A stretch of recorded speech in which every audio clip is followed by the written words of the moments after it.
Les recuerdo que hay un partido político, ahí hay unas papeletas en aquella ventana, no sé si ven a la izquierda, donde están para síndicos, regidores y alcaldes. La Fraternidad de Pastores de Santana está apoyando un partido que en realidad ellos lo formaron, se llama Partido de Alianza Cristiana Santaneña, con un gran número de hermanos allí trabajando.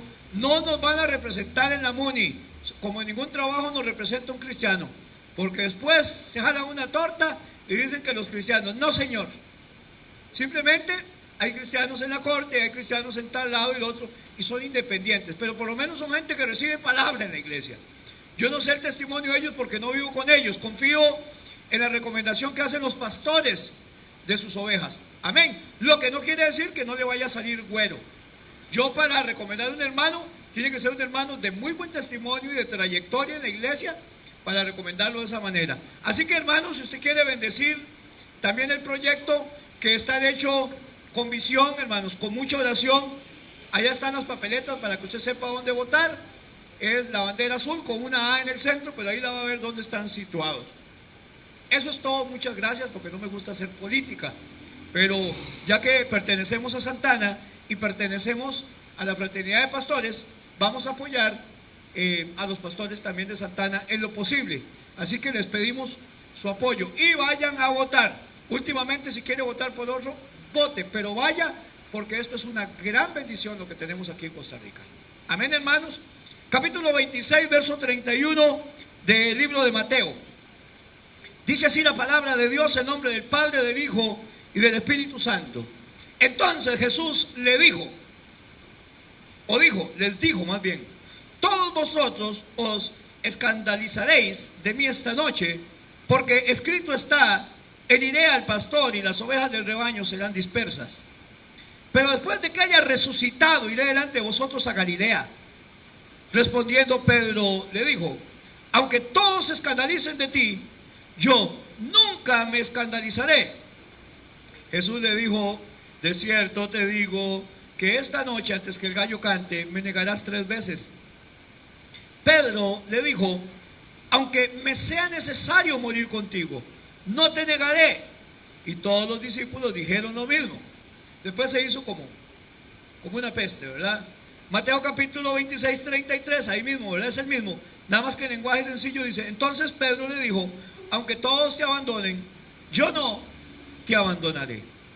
Hoy, hermanos, el tema de la predicación es se llama la altivez de espíritu. En otras versiones habla la arrogancia.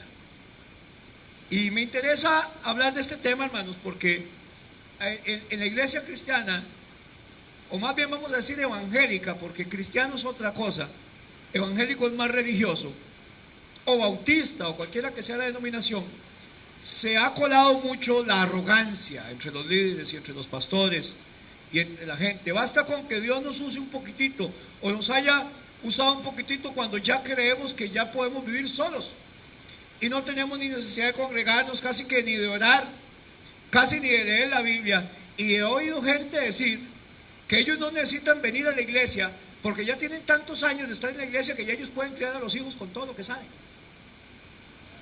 Perdón, si eso no es arrogancia, William, ni altivez de espíritu, entonces yo no me explico qué será. Porque cuando yo veo a los jóvenes y las reuniones de jóvenes, yo digo como alguna hermana decía en el campamento, es que los padres no saben la ayuda que es que ellos puedan reunirse con gente de la misma edad, que pasen distraídos un fin de semana, que tengan gente que va a comentar cosas diferentes. La semana pasada predicamos acerca de por qué debemos reunirnos en grupo, y eso está ahí en la predicación de la semana pasada, y está en el Facebook, en las meditaciones de la página de la iglesia toda esta semana. ¿Por qué tenemos que reunirnos? Ahí hemos estado hablando. Pero cuando yo veo a Pedro, hermanos, diciendo, todos ellos pueden negarte, o sea, pero yo soy más carga que todos ellos. Aunque Pedro se sabía que Pedro era parte de la argolla de Cristo, porque Cristo tenía argolla, y la gente cree que la argolla no existe. La argolla existe, todos tenemos argolla, ¿sí o no? O usted le cuenta los problemas suyos a cualquier persona porque usted no tiene argollas. No, ¿verdad que hay temas que lo hablamos solo con cierta gente? Aunque hay gente que se lo cuenta a todos en el Facebook, Y todo el mundo sabe si está peleada con el novio, con el esposo, si el esposo no comió. Aquí ando todo arrugado porque como mi esposa no me habla, ya saben si no le planchó, ya saben si están bravos. ¿Y sabe cuántos se alegraron? Porque después viene una foto grandísima que dice, sin él no puedo vivir, es lo máximo. A días atrás era un perro, pero ahora es lo máximo. No tenemos esa gente confianza en todo el mundo y está bueno, porque la Biblia dice que en la multitud de consejeros hay sabiduría, no en la multitud de consejos. Todo el mundo da consejos, pero consejeros son muy pocos y hay que saber a quién le contamos las cosas. Ok, siempre hemos dicho que Cristo tenía argolla. La argolla de Cristo eran Pedro, Juan y Jacobo. Siempre que vemos en grandes cosas del ministerio de Jesús, aparecen Pedro y Juan y Jacobo aparte. Por ejemplo, cuando llegaron a la casa de la hija de Jairo que había muerto, sacó a los llorones de la casa, entró con el papá y la mamá y con Pedro, Juan y Jacobo. En el monte de la transfiguración subió solo con Pedro, Juan y Jacobo. En el monte de los olivos llevó a sus discípulos, pero tomó aparte a Pedro, Juan y Jacobo y les dice, mi alma está triste hasta la muerte, etcétera, etcétera. Así que Pedro, Juan y Jacobo eran parte de la argolla y parece ser que Pedro se creyó más carga que toda la argolla. Era común ya en los discípulos querer ser el mayor entre ellos, y todavía en la cena del Señor, en el libro de Juan, discutían entre ellos cuál de ellos era el mayor. Parece ser que en la misma cena, cuando Cristo le lavó los pies, ninguno de ellos comprendió que la enseñanza es que el que sirve siempre va a ser el mayor en el reino de los cielos. Y habla reino de los cielos porque lo importante nunca es ser mayor aquí en la tierra, es ser mayor allá en el reino de los cielos. ¿Cuántos alaban a Dios? Pero la gente busca tener preeminencia aquí en la tierra y eso es un problema. Pedro tenía un problema de exceso de confianza en sí mismo. Sabía que amaba a Jesús y eso no está en ninguna duda. De hecho, cuando resucita y Cristo le pregunta 3 veces, Pedro, ¿me amas? Como las 3 veces que le negó, Pedro, ¿me amas? Al final Pedro se pone triste, sabía que le había negado y le dice, Señor, tú sabes que te amo. Y le dice, apacienta mis ovejas. Ok, Pedro amaba a Jesús y eso no está en duda. Pero él creía tener fuerzas para resistir cualquier tentación que surgiera, porque no se imaginaba lo que iba a venir, David.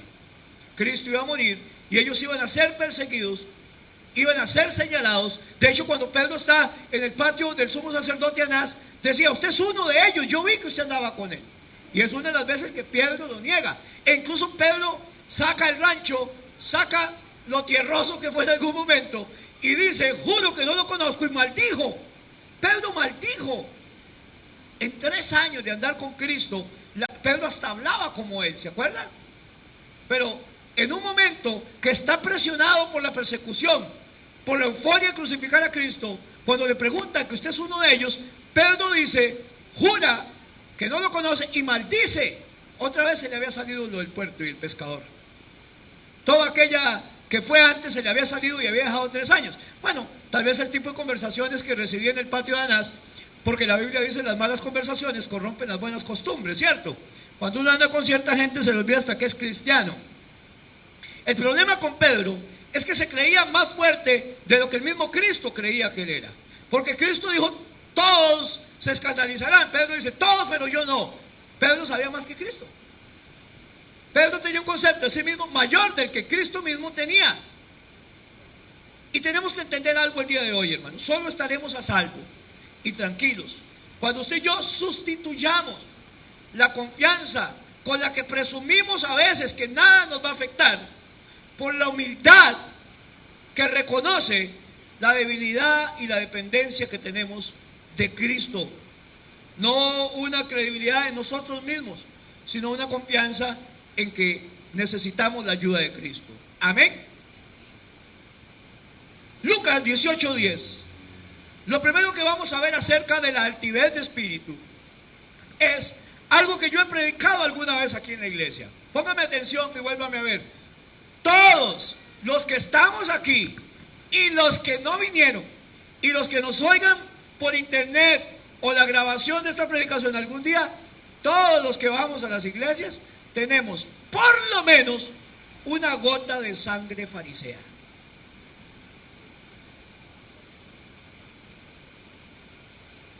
¿No le gustó, Lisbeth? Suena muy feo, ¿verdad? Lucas 18:10 al 14. 2 hombres subieron al templo a orar. Uno era fariseo y el otro era publicano. El fariseo, puesto en pie, oraba consigo mismo de esta manera: Dios, te doy gracias porque no soy como los otros hombres, ladrones, injustos. Entonces él era lo contrario, él era justo. Ni aún como este publicano que está aquí tan feo. Ayuno 2 veces a la semana, doy diezmos de todo lo que gano. Eso decía el fariseo. Y así hay más de una oración de más de un hermano, consciente o inconscientemente. Mas el publicano, estando lejos, no quería ni aún alzar los ojos al cielo, sino que golpeaba el pecho diciendo: Dios, sé propicio a mí que soy pecador. Sé propicio, ni alzaba los ojos al cielo.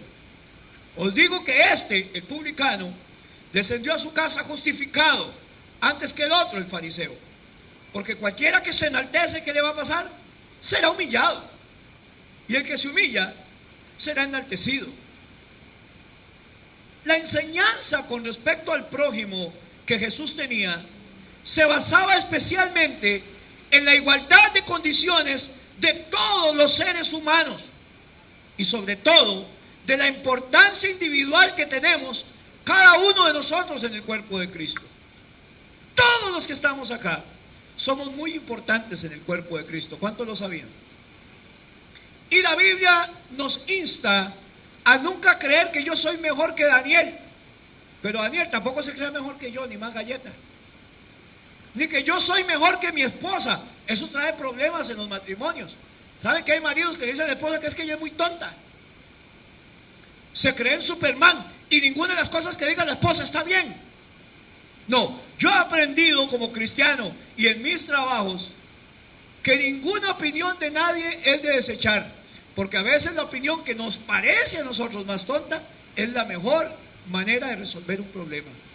Gracias a Dios por la manera de ser Lili, y espero que ella le agradezca por la manera de ser yo, y si no, que me perdone por la manera de ser yo. Pero esa combinación del carácter de Lili, de la manera en que ella ve los problemas, que todos vemos de manera diferente, nos ha traído un equilibrio y una gran bendición. Nunca puedo desechar a una mujer tan carga e importante como mi esposa, porque sin ella yo no sé qué haría. Textualmente, sin Lili yo estaría muerto. Vuélvame a ver, sin Lili el 18 de julio del año pasado estaría muerto. Tengo que estar súper agradecido toda la vida. Y las decisiones y la compra de la casa y las compras que hemos hecho han sido porque ella me ha animado, porque no me ha humillado, porque hay gente, mujeres también, que andan al marido debajo del caite del zapato. El problema es que lo hacen un 5 de hombre, y cuando entran en la menopausia, que necesitan un hombre, la parte de ellas tienen un 5 de hombre, ni siquiera un 10 de hombre, tienen un 5 que no les va a ayudar para nada, porque lo han hecho un bodoquito. Hace muchos años había una serie que se llamaba Hogar, Dulce Hogar, y el esposo de la mandona era bodoquito, y lo pasaban molejón y lo caiteaba y todo.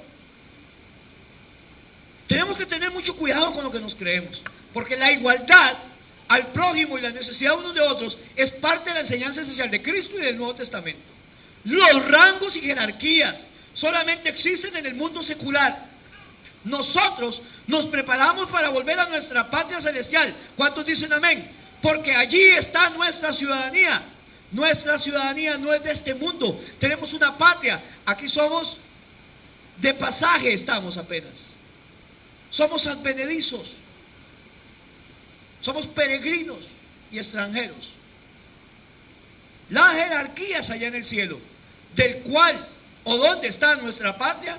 Los reconocimientos y rangos no son parte del día al día, como parece que aquí en la tierra sí. La gente le gusta sobresalir, la gente le gusta tener el puesto que sea, no importa a costa de qué, pero en el cielo no es así, ni en los ciudadanos del reino. Una vez yo le contaba cuando un misionero fue llamado de África. En el África perdió a su esposa, perdió a 2 de sus hijos. Y cuando él viene, porque la misión lo manda a traer, ya está muy anciano, y va llegando a Inglaterra. Y cuando va llegando a Inglaterra hay una orquesta tocando y con bombos y platillos. Y dice, mira qué bonito, la misión me mandó a recibir así. Y cuando él va a bajarse, lo detienen. Tiran una alfombra roja y se baja un comandante de guerra de Inglaterra. Y a él le rinden los tributos y 21 cañonazos y todo. El hombre se vuelve y se queja ante Dios y le dice, Señor, todos los años que te he servido, le he servido en África, perdí a mi esposa, perdí a mis hijos, y no me vendieron, pero ni con una chupa recibieron, ni con un chunchillo que se arrolla, un wiri wiri.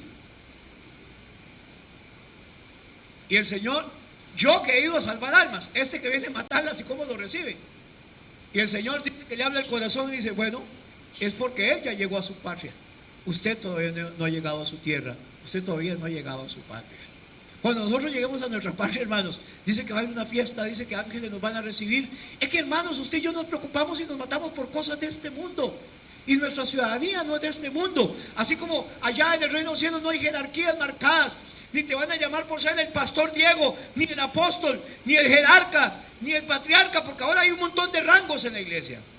La gente de la iglesia muchas veces cuestiona la vida de los demás, poniendo en duda la relación de los hermanos con Dios, sentándose en el trono que solo le pertenece a Dios.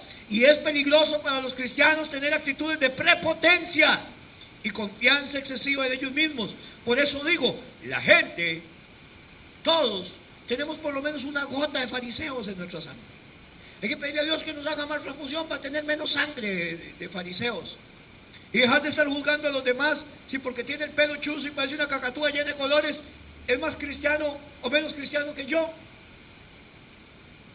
Si aquel porque viste así es más cristiano, porque anda un vestido entero, un smoking, porque anda el otro que anda con sandalias. No, hermano. Tenemos que bajarnos del trono que solo le pertenece a Dios y recibir a toda persona que cruce esa puerta como alguien al cual Cristo murió por ellos. Tenemos que entender entonces que todos necesitamos los unos de los otros. Decía que todos tenemos una gota de sangre farisea y ahora digo, todos necesitamos los unos de los otros. Romanos 12:2. Ayer estuvo muy bonita la Santa Cena, hermanos, fue una gran bendición. Y doy gracias a Dios por los hermanos y a Dios por bendecirnos y visitarnos. Romanos capítulo 12, verso 2 al 6. Dice, no os conforméis a este siglo, sino transformaos por medio de la renovación de vuestro entendimiento. ¿Para qué? Para que comprobéis cuál sea la voluntad de Dios, agradable y perfecta. Digo pues, por la gracia que me es dada, a cada cual, voy a hacer un paréntesis, hermanos, cuando yo leo esto, me parece que estoy oyendo al hermano Alberto Barrientos en Faro del Caribe predicando la humildad del siervo. Y él empieza así, todavía en Faro sale ese anuncio. Digo pues, por la gracia que me es dada a cada cual que está entre vosotros, que no tenga a cada cual de ustedes, hermano, más alto concepto de sí que el que debe tener, sino que piense con sí con cordura.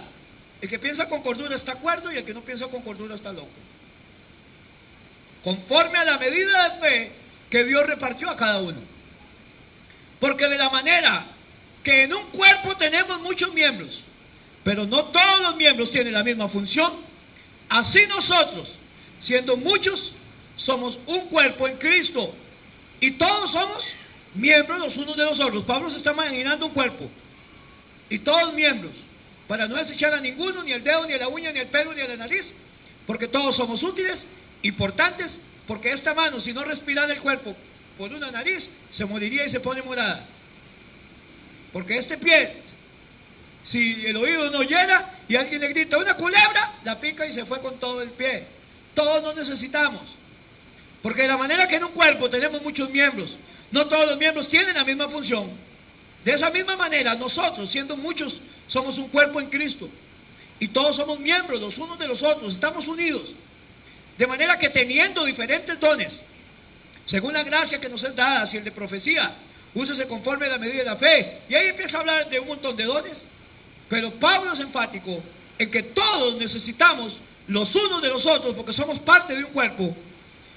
Y en varias partes del Nuevo Testamento no podemos desechar ningún miembro del cuerpo de Cristo. ¿Correcto, hermanos? Entonces digo, la manera de pensar del cristiano debe ser totalmente cambiada cuando llega a Cristo. Nuestra mente según Pablo, debe ser transformada conforme a la Biblia, conforme al cielo y nunca conforme a este mundo. La Biblia nos llama aquí a ser cuerdos, no dementes, a la hora de pensar con respecto a nosotros mismos. ¿Quién me creo yo? Bueno, lo que soy un pastor, pero soy un siervo de Dios. No creo que predique mejor que nadie, pero no creo que predique peor que nadie, porque predico la palabra de Dios. Y cuando alguien predica la palabra de Dios, así sea un tartamudo, como Moisés, Dios se va a glorificar y van a venir cambios en las vidas de la iglesia y en las vidas de la comunidad. Yo no soy el mejor predicador. Algunas veces esa sangre farisea brotó, no en 1%, sino en un chorro. Y pensé cuando oía gente predicando, a veces se los confieso, yo podría haber predicado mejor eso. Pero Dios me ha bajado de la nube y en años sigo pensando, yo recibo a través de cualquier hermano que me hable. Es más, ahora al final les voy a decir por qué yo estoy predicando esto. Fue viendo tele, y ve al pastor viendo tele, ¿verdad? Y peor, viendo boxeo. Un reportaje de boxeo. Nos llama a ser cuerdos. Y el concepto que yo tenga de mí mismo no puede ser muy elevado, porque hoy nosotros, póngame atención a la palabra que pongo y subrayela, tenemos conceptos no elevados, súper elevados acerca de las cosas del cristianismo, de las cosas que Dios ha dicho en la Biblia, lo subimos a la última potencia, casi llegando a ser superhéroes. Eso es lo malo de todo este movimiento de Marvel y todo esto que está pasando en el cine. Creemos que como cristianos somos superhéroes, inderrotables, no padecemos, no sufrimos. Mentira. De manera que aún los impíos, por decir palabras, son y tienen estos superpoderes que dicen a veces que tenemos los cristianos. Y le voy a decir por qué. Porque oímos donde estamos declarando y decretando, palabra que yo conozco hace unos 2 años para acá, 1 año para acá. Esa palabra decretar, y tengo que hablar de ella, porque es necesario hablar y decir lo que la Biblia dice o no dice acerca de decretar y declarar. Palabras que a la hora de decretar son palabras tan súper grandes que hacen más fuertes las palabras que decimos. Hermano, ¿sabe por qué usted no recibe? Porque usted le está pidiendo a Dios. Es que si usted decretara, si usted hiciera un decreto de esa palabra, usted lo recibe, pero mire, así. Pastor, ¿cómo se siente? Miras que estoy enfermo. No declare derrota, pastor, Dios mío. Porque el cristiano nunca declara derrota, ¿verdad, David? Yo nunca declaro derrota. Ayer puse en Facebook un pensamiento que me venía cuando estaba leyendo la Biblia acerca de Gedeón y los madianitas y David y Goliat. Todos enfrentamos problemas. Yo no declaro derrota, pero yo me enfermo. ¿Sabe qué decía Pablo en la Biblia? ¿Quién enferma y yo no enfermo? Me decía el hermano Henry que él una vez tenía una bendición en la bolsa, un buen dinerito, 40 o 50 mil colones. Se arrimó a un hermano para bendecirlo y le dice: William, ¿cómo está usted? Prosperado, bendecido, en victoria y a todo dar, pastor, estoy súper bien. Dice Henry: voy a ir a bendecir a alguien que esté jodido entonces. Es porque usted está muy bien. Se equivocó Dios, era un sentimiento mío. Yo le iba a bendecir, creí que está. Y la estaba pasando del diablo. Pero la gente declara derrota porque dice que está enfermo, que está sin trabajo. Yo sé de un trabajo, Marquitos, ¿cómo está? Varón mejor que nunca. Todo adelante el trabajo. Tonto casi gerente. Y le acaban de cortar el rabo a ese casi gerente. Yo sabía un trabajo, pero mejor se lo digo a alguien que necesite, ¿verdad? Y cuando pedimos oraciones aquí, ¿cómo hacemos para pedir oraciones? Si la Biblia dice que oremos uno por otro, que para orar y haya eficiencia, si oramos 2 o 3 hay que ponerse de acuerdo. ¿Y cómo se ponen de acuerdo y nos volvemos mentirosos? Yo digo: hermano, tengo un examen, me dijeron que era cáncer, yo sé que todo va a salir bien, pero oremos. Estoy declarando derrota. Mire, y aunque le dijeran que es cáncer, tenemos que seguir orando y Dios puede hacer un milagro. Mientras le ponga un vidrio aquí en la cara y usted empañe a la hora de respirar, yo sigo orando porque Dios lo sane. Esa es la fe. Pero he creído y sé que Dios sana a quien quiera, no a quien corra, no a quien declare, no a quien decrete. Porque he orado por hermanos muy cargas, de mucha fe. ¿Y sabe qué? Se me murieron. Y yo con fe, porque son gente que amo, que vivo, que han sido compañeros de milicia. Y he orado por unos infelices, impíos, y no se sanaron. ¿Se sanaron? Porque es la misericordia de Dios y es la voluntad de Dios, y se sana quien Él quiera, no quien yo declare, no por quien yo ayune ni decrete, es el que Él quiera. Tenga mucho cuidado con estas palabritas que son de moda hoy en día. Vea, hermano, le voy a decir algo que Dios me puso ahí antes de predicar ahorita.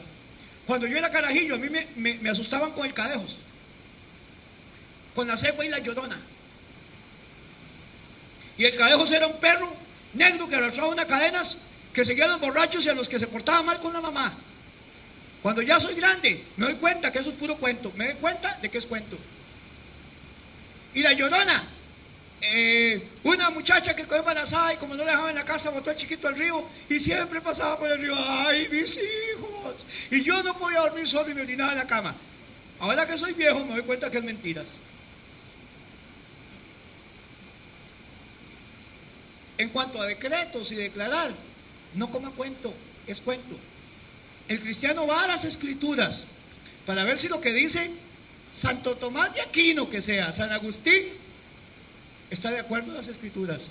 Los cristianos de Berea, una vez que Pablo predicaba en Antioquía, iban a las Escrituras para ver si lo que Pablo decía estaba de acuerdo a la Biblia, a las Escrituras. ¿Cuántos alaban a Dios? No coma cuento. Ahora, la iglesia tiene que hablar, sí. Decía, casi llegando a superhéroes, de manera que aún los impíos son partícipes de estos superpoderes. Declarando y decretando palabras que hacen más fuerte lo que decimos. Romanos 10:10, Marcos 11:23, son palabras que parecieran apoyar eso y que parecen igual. El cristiano debe ser positivo. Sí hay poder en las palabras, pero la palabra que yo diga no es superpoderosa. En cambio, la palabra que sale de la boca de Dios va y cumple el propósito por el cual fue enviada y nunca vuelve vacía. Cuando yo encuentro a Cristo en el monte de los olivos, que le pide al Padre que si es posible quite de él esta copa 3 veces, la tercera le dice, Abba Padre, en desesperación, papito, si pudieras que yo no pase este calvario. Y el Señor, ¿qué le dijo? Nada, tuvo que pasar la muerte de la cruz. ¿Tenía autoridad Cristo o no tenía? A Pedro no le dijo que podía pedir varias legiones de ángeles y el Padre los iba a mandar, pero Dios le dijo no, es necesario que se cumpla. Eliseo hizo cualquier cantidad de milagros, más que Elías. Sin embargo, dice la Biblia, murió enfermo de la enfermedad que padecía. Eliseo sanó un montón, pero murió enfermo. Resucitó muertos, murió enfermo de una enfermedad. Declarara o decretara. Los hijos de Dios tienen problemas. Los hijos de Dios pasamos enfermedades también. A los hijos de Dios se nos muere gente en accidentes. Hay hijos de Dios que han muerto de cáncer. ¿Estamos bien? Y Pablo, por lo cual le he orado 3 veces al Señor para que quite de mí ese aguijón que me fue dado. Y Él me ha dicho las 3 veces, no, bástate mi gracia, eso es todo lo que le voy a dar. Mi poder se perfecciona en tu debilidad. Para que Pablo no se crea más de la cuenta, tenía la enfermedad. Ahora, si estos 3 siervos de Dios no tenían autoridad, Eliseo, admirado en el Antiguo Testamento en los profetas, Saulo o Pablo en el Nuevo Testamento y Cristo, por favor, hermanos, Dios no siempre nos da lo que le pedimos. Declaramos o decretemos. Romanos 10:10, Marcos 11:23, Romanos 10:10, porque con el corazón se cree para justicia y con la boca se confiesa para salvación. Está hablando de salvación, pero no que todo lo que yo confiese con mi boca va a ser. Pero pastor, ve lo que dice Marcos 11:23. Porque de cierto os digo que cualquiera que dijera a este monte, quítate y échate en el mar, y no dudar en el corazón, porque con el corazón se cree y la boca se confiesa, si no creyere, le será hecho lo que dice, lo que diga, le será hecho. Eso es la palabra positiva que mucha gente predica, de decretar y declarar, que se predica hoy en día, que está tergiversando el espíritu de la Biblia. Porque todo lo que yo pida al Padre en el nombre de Jesús, Él lo tiene que hacer, porque así dice la Biblia. ¿Cómo que tiene? ¿Sabe qué dijo un día un pastor que se pasó de estúpido? Que la oración era más grande que Dios. Así lo predicó. Y yo cuando doy hueso, yo me erizo, porque me suena a la cegua y al cadejo otra vez, a puro cuento. Y digo, pero ¿por qué usted dice eso? A mí ya me sonó blasfemia. Es que ahora hay cada invento. Porque si la oración mueve a Dios, entonces tiene que ser más fuerte lo que mueve, que es el motor, que lo que está siendo movido. Y le dije, no, perdón, usted tiene mal la Biblia. La oración mueve a Dios si a Dios le da la gana de ser movido. Porque si Dios dice, y por más oración que haya, como la de Pablo, la de Cristo o la de Eliseo, no se mueve y no se va a mover y ya. ¿Cuántas veces hemos orado por piedras para que se quiten? Por árboles para que se desarraiguen y sean quitados de nuestra vida. Y cuando nos levantamos el día de mañana, más bien la piedra está más grande del día anterior. Parece que se va a llevar la casa. Porque no es porque confiese ni porque hable positivo. La Biblia dice, la oración eficaz del justo puede mucho, pero no dice que es todopoderosa. Solo Dios es todopoderoso. Puede mucho, pero no lo puede todo. ¿Vamos claros en eso, hermanos? Ok, tenía que hablarlo, aunque me enrede al predicarlo. La palabra positiva que está hoy en día tergiversa el espíritu de la Biblia. Juan 14:13. No es que todo lo que usted pida es un cheque en blanco y es un óleo y entonces se le va a realizar. Para que sus peticiones sean cumplidas, hay varios requisitos. Vamos a ver algunos. Y al final cumplimos esos requisitos y tal vez Dios no nos conteste la oración. ¿Qué le parece? Porque Dios tiene maneras diferentes de contestar la oración. A veces dice sí, a veces dice no, a veces dice tal vez o por ahora no. Y Dios nunca nos va a quitar algo que para nosotros es necesario. Cuando yo iba a vacunar a Luis José era muy valiente, no lloraba, aunque se lo llevaba el diablo por la vacuna y se iba casi orinando. Pero Luis José yo lo vacunaba y él hacía del matón. Melissa era muy llorona. Ahora, si Luis José hubiera llorado o Melissa hubiera llorado, póngame usted que es malo, dice la Biblia, y yo que soy malo, David, usted lo hubiera vacunado. Ya usted vacunó a su chiquita. Y a veces lloran, ¿verdad que sí? Y le tienen miedo a las vacunas, sobre todo cuando los tratan, lo asustan. Ay, ay, doctor, para que le meta una puya, no jodas.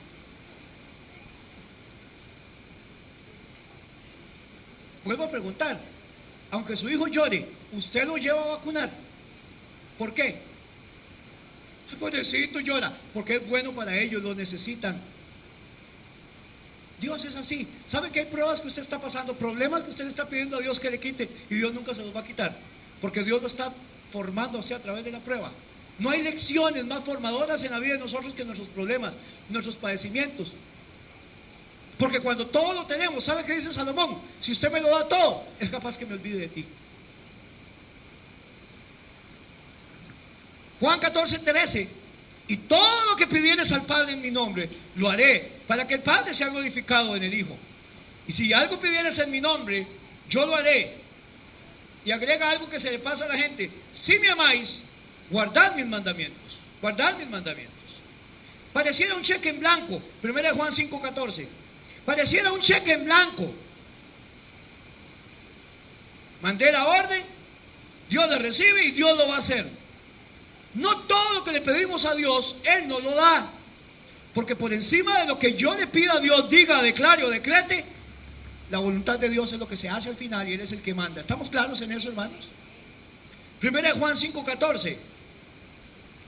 Y esta es la confianza que tenemos en Él.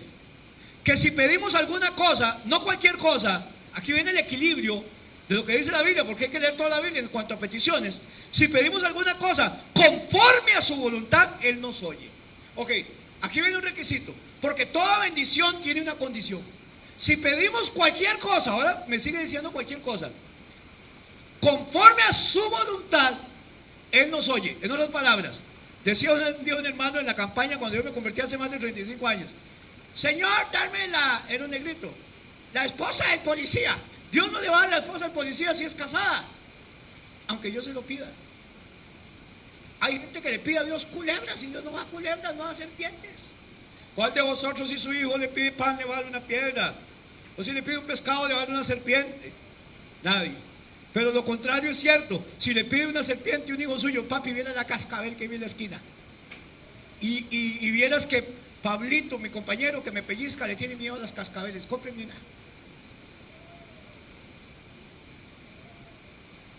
Si usted dice que sí se la compraría para que le echen la cascabel a Pablito, se necesita arrepentirse. Porque al menos el que se muere es su hijo, maniobrando, porque no tiene capacidad de maniobrar. ¿Sabe? Muchos cristianos le pedimos a Dios serpientes. y Dios no nos las va a dar. Porque es peor el daño que nos hace si Dios nos da todo lo que le pedimos, que la bendición que sería darnos todo así como. No es que nosotros no sabemos pedir como conviene, eso dice la Biblia. No sabemos pedir. Santiago 4:3, estamos en el 14 y 15. El 15 dice, y si sabemos que Él nos oye porque pedimos de acuerdo a su voluntad, en cualquier cosa que pedimos, sabemos que tenemos las peticiones que le hayamos hecho. Pero aquí hay un requisito, pedir de acuerdo a su voluntad. ¿Estamos? Ahora, es lo que pidamos de acuerdo a la voluntad de Dios lo que vamos a recibir. ¿Qué dice Santiago 4:3?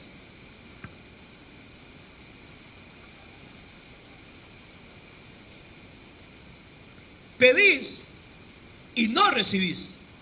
Entonces vea que hay gente que pide y no recibe, porque pedís mal. El que pide mal no recibe, para gastar en vuestros deleites. Cuando la petición es egoísta y todo es para mí, todo es para mí. Hay gente que quiere plata, pero ¿para qué quiere plata? ¿Para qué usted quiere una casa? Hay gente que recibe la casa y nunca más vuelve al culto. Hay gente que recibe plata y es solo para ellos. Ve al prójimo pasar necesidades. Pedís y no recibís porque pedís mal, pedís para vuestros propios deleites. Cuando nuestra petición es egoísta, Juan 15:7, no recibimos la respuesta que estamos esperando. Cuando nuestra petición es egoísta, no vamos a recibir nada, porque no es la voluntad de Dios que la petición sea egoísta. Porque para yo recibir, debo cumplir requisitos que la Biblia pide. Uno de esos es, no sea egoísta, no pida para vuestros propios deleites y usted va a recibir. Otro requisito, no lo voy a ver todos porque hay muchos. Juan 15:7, si permanecéis en mí y mis palabras permanecen en vosotros, pida todo lo que quiere y le será hecho. Aquí hay otro requisito para recibir: permanecer en Dios y permanecer en su palabra. Pida y le será hecho. Pida de acuerdo a la voluntad de Dios y no pida de una manera egoísta. ¿Por qué digo esto? Porque por más que declare si yo soy egoísta, por más que declare si no es la voluntad de Dios, por más que declare si yo no permanezco en las palabras de Dios y no permanezco en Dios, no van a ser hechas las peticiones. Me di la tarea de buscar en la Biblia Reina Valera cuántas veces aparece la palabra decreto, decretar, decretando, decretaron. O sea, lo busco con alguna de la frase, tiene para buscarlo, y nada más puse decret, para buscar todas las veces decretar, decretó, decretaron, decretando, decretos.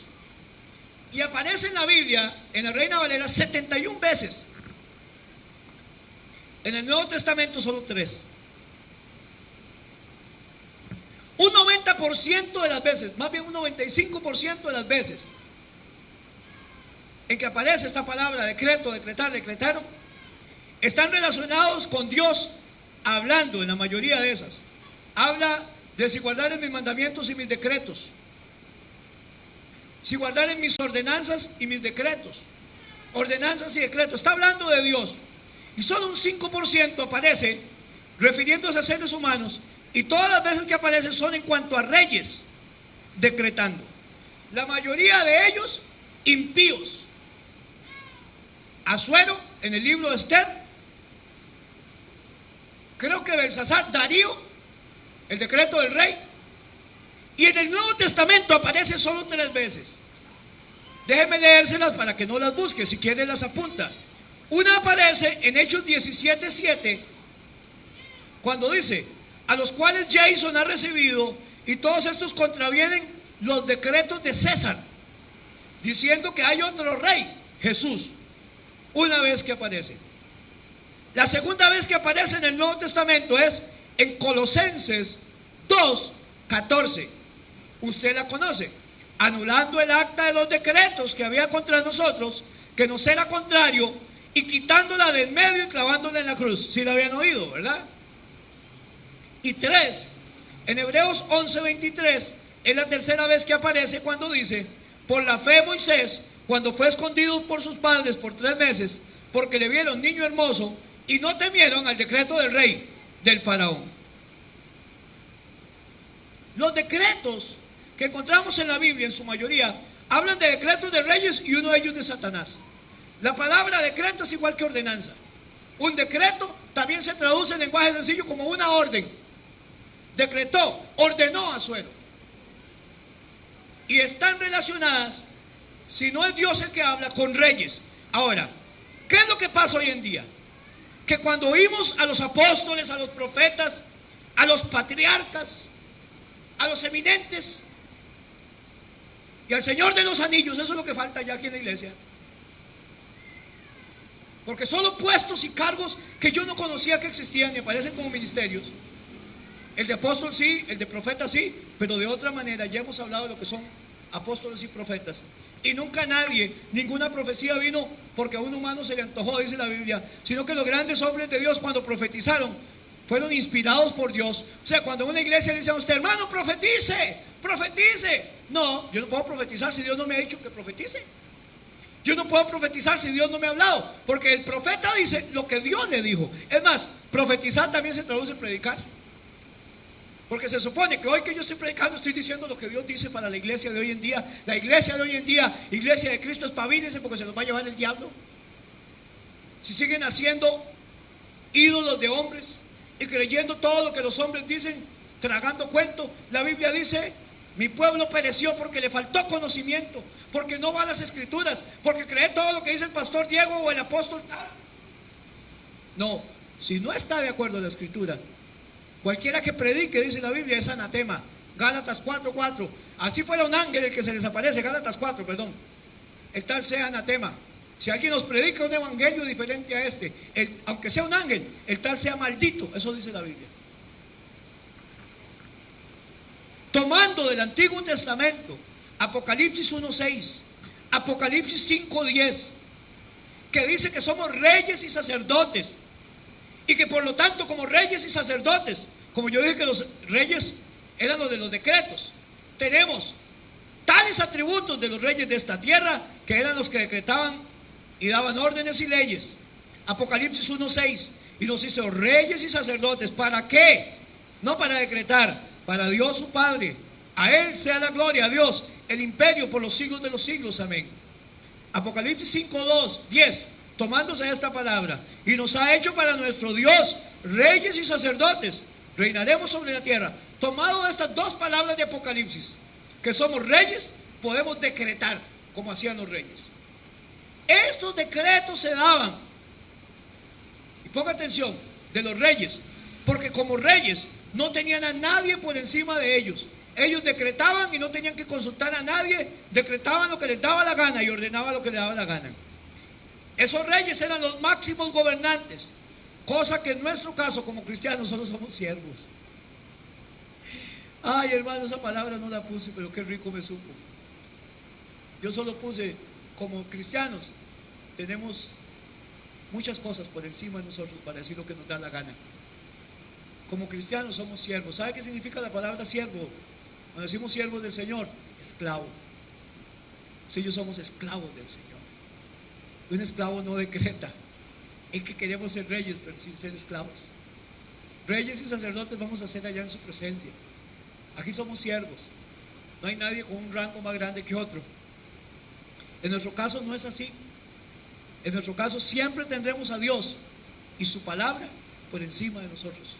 Y no podemos decretar algo que no vaya de acuerdo a la voluntad de Dios y en contra de su palabra. ¿Cuántos dicen amén? De manera que lo que digamos tiene que estar de acuerdo a la palabra de Dios y la voluntad de Dios. Además, nunca debemos ser comparados. Ni cuando la Biblia habla de reyes y sacerdotes, William, hermano, no creo que nos esté, ni siquiera que Cristo esté pensando en los reyes de este mundo. Porque Cristo nunca quiso cosas semejantes. ¿Estamos aquí, hermano? ¿Me está siguiendo? ¿No lo he enredado? Juan 18:36 y Mateo 20:25. Juan 18:36, pone un papelito, y Mateo 20:25. Cristo nunca quiso compararnos con reyes de este mundo. Es más, como que más bien nos enseña algo diferente.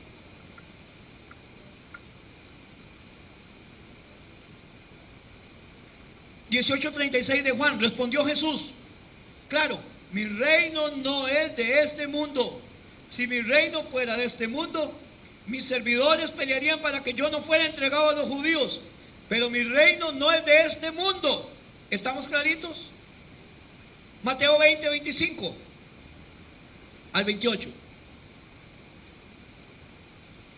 Cuando ellos están peleando entre ellos, ¿cuál es el mayor?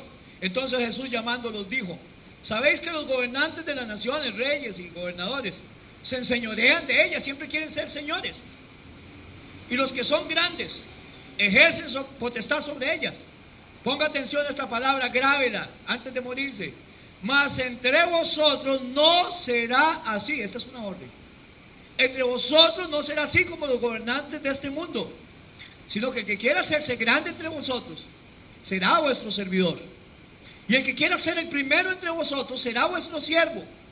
Como el Hijo del Hombre no vino para ser servido. Caramba, si alguien es digno del reino sempiterno por los siglos de los siglos, es Cristo. Pero él dice: en esta tierra el Hijo del Hombre no vino para ser servido, sino para servir, para dar su vida en rescate de muchos.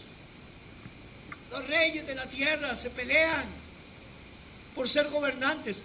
Entre vosotros nunca va a ser así.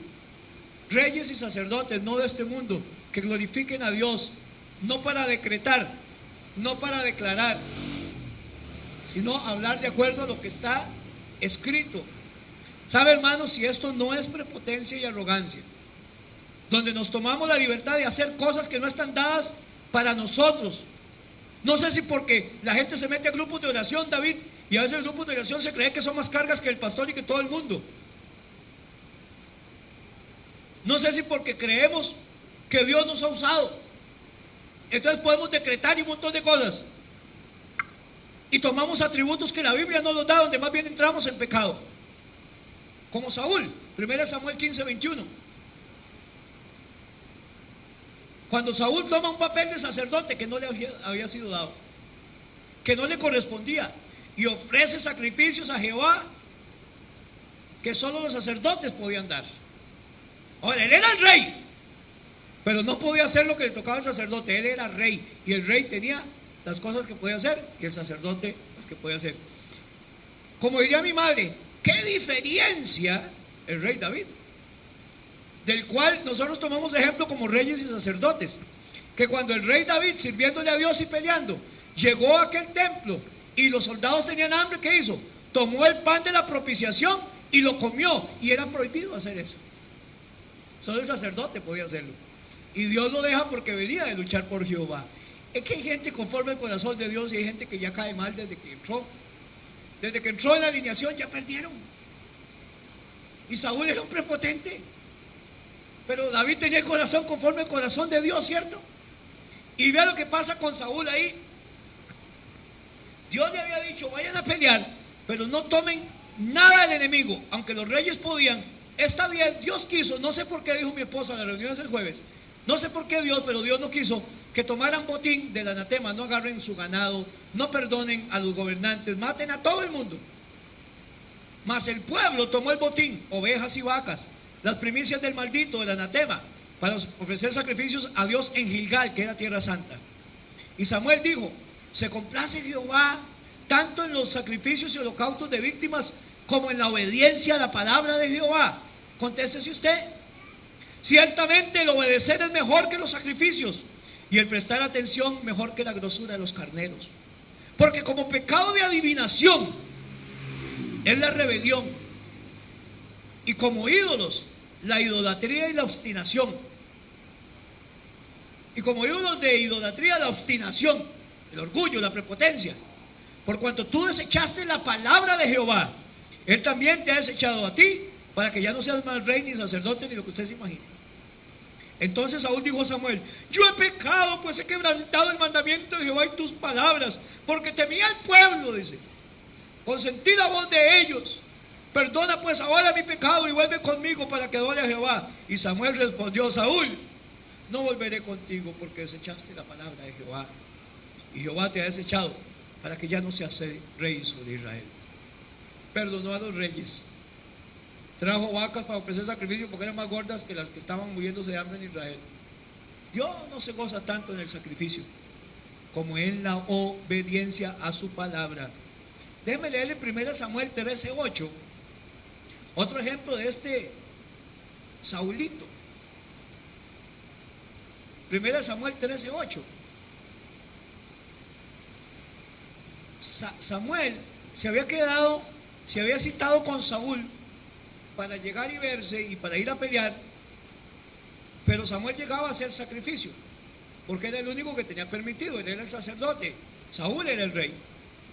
Bueno, entonces, hablando de Saúl, dice, esperó 7 días, conforme al plazo que Samuel le había dicho, de aquí a 7 días voy a estar allá. Pero Samuel no venía a Gilgal, y el pueblo se le desertaba. Entonces dijo Saúl, traedme entonces el holocausto y ofrendas de paz. ¿Qué importa? De por sí es para Dios, de por sí no es nada malo. Y ofreció el holocausto. Y cuando él acababa de ofrecer el holocausto, vea lo que es desmayar al borde del milagro. He aquí Samuel que venía, y Saúl salió a recibirle para saludarlo. Entonces Samuel dijo, ¿qué has hecho? Y Saúl respondió, es que, ¿sabe qué pasó, Samuel? Y disfrazamos las cosas, ¿verdad? De buenas intenciones. Como vi que el pueblo se me desertaba, y que tú no venías dentro del plazo señalado, y que los filisteos estaban reunidos en Micmas, me dije, ahora ascenderán los filisteos contra mí a Gilgal, y yo he implorado el favor de Jehová. Me esforcé pues, ¿es lo que me costó? Y ofrecí sacrificio, holocausto. Entonces Samuel dijo a Saúl, locamente has hecho. ¿No guardaste el mandamiento de Jehová tu Dios, que él te había ordenado? Pues ahora Jehová hubiera confirmado tu reino sobre Israel para siempre, mas ahora tu reino no será duradero. Jehová se ha buscado un varón conforme a su corazón, el cual Jehová ha designado para que sea príncipe sobre su pueblo, por cuanto tú no has guardado lo que Jehová te mandó. Vea qué tremendo. Otra metida de escarpines de Saúl. No era una práctica, y tenemos que quedar claros, hermanos, con esto los decretos, no era una práctica del pueblo de Dios hacer decretos en el Antiguo Testamento, y solo algunos reyes hacían decretos porque eran órdenes. Ningún pueblo de Dios podía ordenar nada. No era una práctica de la iglesia tampoco del Nuevo Testamento hacer decretos, tampoco era una práctica nuevo testamentaria, y también eran reyes y sacerdotes.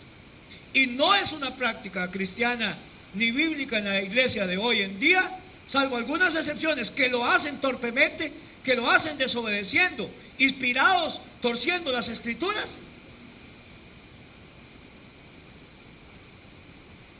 que ponen sus decretos por encima de la palabra de Dios. Puro Saulito. No podemos tomar atribuciones que no nos pertenecen y meterle la dosis de lo que yo creo, pero no podemos estar practicando todo lo que la gente dice o hace, porque esta persona que lo dice tiene un nombre, una iglesia de más de 20,000 miembros, o 5,000 o 30,000, o una emisora de radio, o muchos años de ser cristiano. Si lo dijo un humano puesto aquí en la tierra, lo diga quien lo diga, si va en contra de las escrituras, no podemos hacerle caso a lo que digan. ¿Aló? Lo dejo hasta ahí y estudie la Biblia para no dárselas todas tan fácil. Lo segundo, hermanos, que me parece la altivez de espíritu, Proverbios 16, 19 y 20, ya falta poquito, no se preocupe.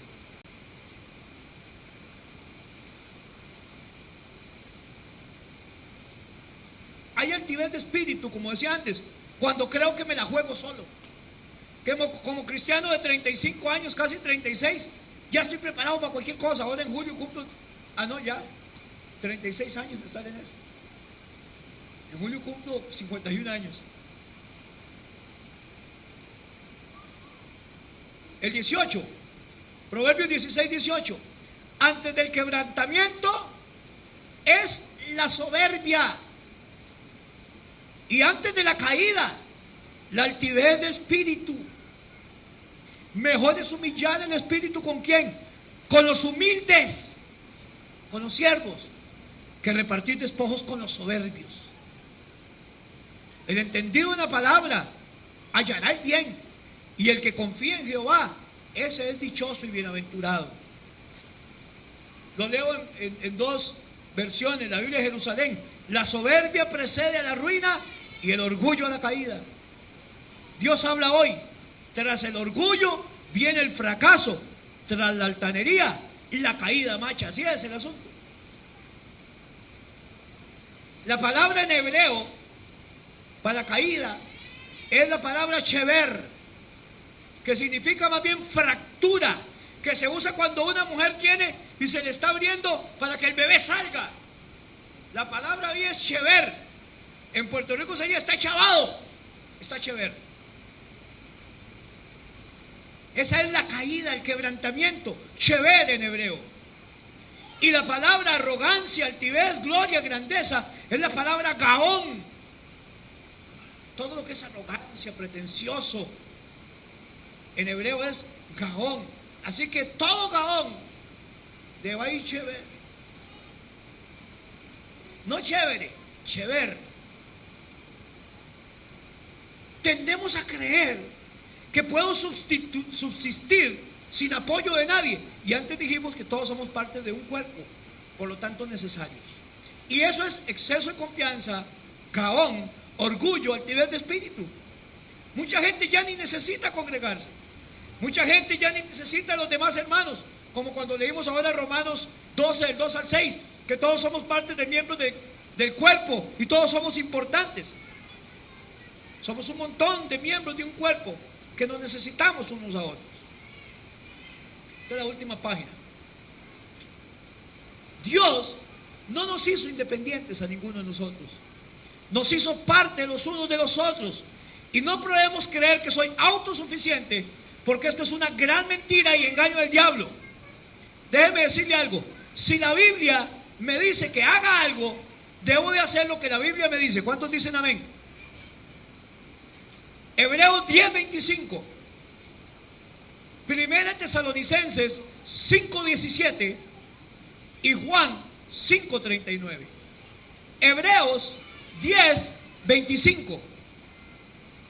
Primera Tesalonicenses 5:17 y Juan 5:39. ¿Qué me dice la Biblia que tengo que hacer? Primero Hebreos 10:25. No dejando de congregarnos. Vea que es una orden, hay movimiento. No deje de congregarse, como algunos tienen por costumbre, sino exhortando, más bien animándose unos a otros. Y tanto más cuando veis que aquel día se acerca. ¿Cuántos alaban a Dios? No puedo dejar de hacer lo que la Biblia dice que haga. No se crea prepotente, no sea orgulloso, porque antes del orgullo, después del orgullo está la altivez. De la altivez y el orgullo está la caída, más bien. Primera Tesalonicenses 5:17, ¿qué dice? Orad sin cesar. No puedo dejar de orar, no puedo dejar de congregarme. Y Juan 5:39, ¿qué dice Cristo? Escudriñad las Escrituras, porque a vosotros os parece que en ellas tenéis la vida eterna, y ellas son las que dan testimonio de mí. La Biblia dice, no deje congregarse porque se vuelve una costumbre. La Biblia dice, ore sin cesar porque hay que orar. Y la Biblia dice, escudriñe las Escrituras, lea la Biblia. ¿Cómo hay gente que dice que ya por los años que tiene que ser cristiano ya se la juega? Es más, van a ser como los Amish, y los hijos ni van a ir a la iglesia. Ellos van a hacer la iglesia donde el papá es el pastor, la mamá es la pastora, y los hijos no necesitan ir a la iglesia. Ahorita ni a la escuela ocupan ir. Eso es prepotencia, arrogancia, altivez de espíritu. ¿Qué le espera al arrogante, al prepotente? La caída. En el momento en que creemos algo diferente a esto que dice la Biblia, nos estamos volviendo altivos y estamos negando la palabra de Dios. ¿Cuántos dicen amén? Ahora voy a ser carnal. Estaba viendo un reportaje en la tele y estaban hablando acerca de los boxeadores, de la gente en las cárceles y de cómo cuesta salir de ahí, porque siempre se rodean de gente que ha estado en cárcel y sale de cárceles y se rodean de pandilleros. Y cuando hablan de boxeadores, sobre todo cuando llegan a triunfar a nivel mundial, es tanto el dinero que ven que lo gastan en mujeres, en mansiones, etcétera, etcétera. Y empezaron a hablar de un gran boxeador que ha existido, que se llama Mike Tyson. No sé si usted lo ha oído. Ese Mike Tyson era un bruto volando mecos, hermano. Y yo creí que se iba a retirar invicto y nunca nadie le iba a ganar, porque tenía hasta cara de diablo. Yo creí que era el diablo volando golpes. ¿Sabe que Mike Tyson compró como 4 mansiones que valían como $60 millones? Ya lo que ganaba. se compró 2 tigres blancos que le costaron $140,000 y mantenerlo valía $4,000. Carros, Ferrari, Lamborghini de $300,000, de $200,000, de $140,000 y lo que vale mantenerlos. Era una prepotencia ver a ese tipo entrando a un ring. Le voy a decir sinceramente, casi me traigo la pelea de Mike Tyson, pero eran 54 minutos más. Por lo menos el round que les quiero narrar. Y apunté del reportaje que Mike Tyson, que fue campeón mundial de los pesos pesados, invicto en sus 42 peleas que había hecho, considerado una máquina demoledora. Él mismo se llamaba el depredador. Mike Tyson, el depredador. Tenía 37 victorias, donde 32, más bien 37, 32 de ellas por nocaut. 17 de esas victorias fueron en el primer round. Póngame atención, ¿por qué quiero hablar de esto? Se le programa una pelea de rutina, un paquetazo que llaman en el boxeo, para luego pelear con la pelea verdadera, que era darle la revancha a Evander y Holyfield, que era un boxeador, si usted vio la historia, que le había mordido Mike Tyson y le había arrancado una oreja. En un momento en que se abrazan en el boxeo, Mike Tyson le y le apió la oreja, un trozo de oreja. Era un infeliz. Evander y Holyfield es cristiano. Entonces se programa la revancha de Mike Tyson. Y como a ellos se les pide ciertas defensas por año, se le programa un paquetazo. Se programó para el 11 de febrero de 1990 en Japón. Ponga atención. Las apuestas se pagaban 42-1 a favor de Mike Tyson. Es decir, que el rival no tenía ninguna opción. Dicen los que narraban que como ya Mike Tyson había peleado con un montón de boxeadores que ya le habían ganado a su rival, Mike Tyson decidió ni entrenarse y andaba en los nightclubs y andaba en las tabernas y en los casinos y un fiestón, porque ¿para qué se iba a entrenar si le había ganado a todos los que le habían ganado el paquete que le iban a tirar? Su rival se llamó James Douglas. Yo no lo conozco ni me hubiera acordado. Tuve que apuntarlo porque si no se me olvidaba. Le decían James Buster Douglas. Era un paquetazo para que viniera la pelea que iba a dejar millones. Se descuidó, no entrenó, se dedicó más a las japonesitas y a las geisha y dejó a un lado lo cansado sí de la rutina, del sacrificio, que es lo más importante en un deportista. Estar siempre preparado. Hermanos, ese día no solamente no se lo apió en el primer round, sino que en el 9º round, un desconocido, James Buster Douglas, lo noqueó y se lo trajo al suelo.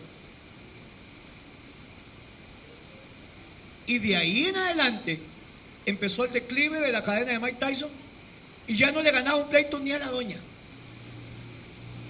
2 meses después estaba en la cárcel acusado de violación. Después peleó y lo sacaron porque mucha plata. La pelea Evander y Holyfield contra James Buster Douglas por el campeonato. Y James Buster Douglas no pudo ni defender una pelea. Ahí mismo perdió el campeonato. Era un paquete. Pero derrotó a Mike Tyson porque lo menospreció. Porque dijo, él en la entrevista, le he ganado a todos los que le han ganado a James Buster Douglas.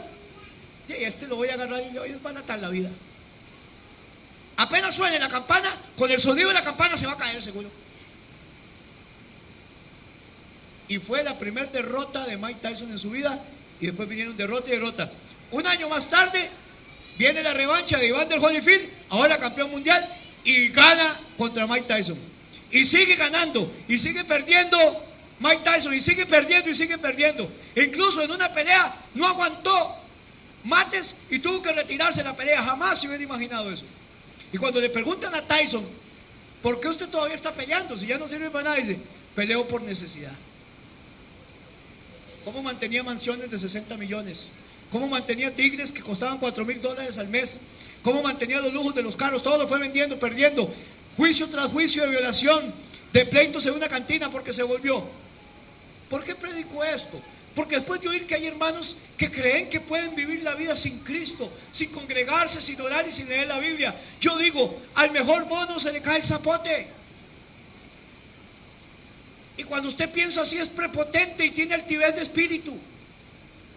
Y lo único que le espera es caer derrotado, quebrado, tener una caída. Un cristiano no puede atenerse ni al tiempo que tiene como cristiano, ni a la experiencia que tiene como cristiano, ni a su cargo en la iglesia, porque el cristiano siempre debe tener puesta toda la armadura de Dios. Todo lo que Dios dice, la oración, congregarse, leer la Biblia y ayudar y permanecer en Él. Termino con primera de Timoteo 3:6. Tengamos cuidado de no poner un cargo a un neófito, a una persona nueva. Dice, no sea que envaneciéndose caiga en la condenación del diablo. Hermano y hermana, yo espero que a usted le haya caído la peseta hoy. Que no haya sido un desgaste de predicación solamente, que Dios le haya hablado. No sigan corrientes, las predique quien las predique, que lo vuelvan a usted una persona pretenciosa, donde incluso lo que usted diga está por encima de la palabra de Dios, con un vocabulario sutil que pareciera bíblico, pero que no es bíblico por ningún lado, porque era de reyes impíos decir esto, y la Biblia nos manda a una ciudadanía que no es de este mundo, a no enorgullecernos como los reyes de este mundo. Y así sea un ángel que le diga que decrete, el tal sea anatema, hermanos. Es que hoy idolatramos a pastores, idolatramos evangelistas, idolatramos apóstoles, hermanos. Y lo único que usted y yo debemos de honrar es la palabra de Dios. Amén. Todo lo que pida siempre tiene que ir sujeto a la voluntad y a la palabra de Dios. ¿Cuántos dicen amén? Que Dios le bendiga y que la paz de Dios sea con todos ustedes, hermanos. Me dice la hermana Ninosca que hay ventas de unas empanaditas de queso, frijol y chicharrón, y que están vendiendo postres para que cooperemos. Martes culto de oración, jueves reunión de parejas, no falte. Los que van a venir a la cena con mi esposa, se apuntan.